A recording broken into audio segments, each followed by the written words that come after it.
As soon as he was gone, he was everywhere, regaining a flashy, bewitching agility he hadn't had since the early 1980s, when he really was a kind of king.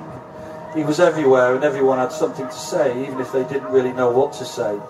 As soon as it was clear that he was really dead, and that it was now Michael Jackson, 1958 to 2009, the instantly surreal truth, of course, being obtained and announced not by a traditional media outlet, but by a furtive, deadpan celebrity website, a whole host of Michael Jacksons were released into the air.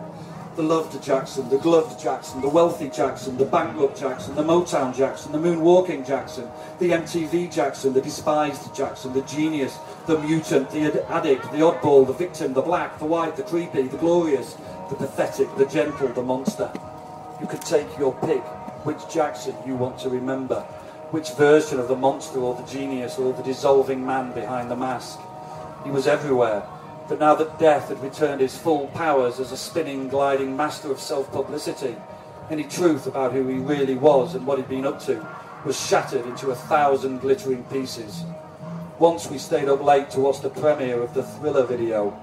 Now we stayed up late to watch another form of extraordinary choreography intended to turn one fascinating, paranoid, fiendishly otherworldly entertainer into an immortal. The crazed rush was on to try and fix just one Jackson in place. The trailblazing star or the abused innocent. The loneliest man alive or the greatest entertainer of all time. The uneasy combination of frantic web action and obsessive, hasty, flamboyantly superficial news coverage meant it was impossible actually to witness a certain sort of immortality start to take form. The tweeters, the websites, the pundits, the acquaintances, the impersonators, the colleagues, the hangers-on, the fan club members, the newsreaders, the correspondents, the international celebrities all performed their duties so obediently that the whole event seemed to follow a script with the full approval of Jackson. It was immediately clear that the nature and timing of this end had been coming for such a long time. Even while the whole thing was deeply disconcerting, and in the middle of it all someone had actually died, it was also the most obvious thing in the world.